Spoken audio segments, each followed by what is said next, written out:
Jeden z tych upartych statkarów, który się jeszcze wsze nazdała lepszym dniom i nie rozpredał celiata i bujaczki, to Endre Szereš z Novого Rachova, który jeszcze wsze doji 8 kravi i karmi kolo 20 bujački.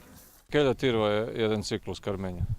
Hata kad ih kupime maju 150-160 kg i već ka roki karmime maju 600 kg u proseku. Kom ih predavace? A uglavnom švercerom, nakupcom.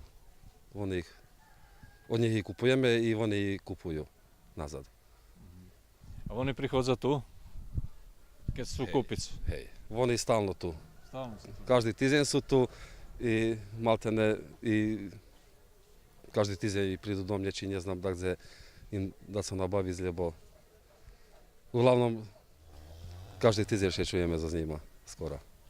Jedno celje košta kolo 550-600 evra, a vi karmeni bujačok odhodzi po 2 або daras 2,2 евра za kilu.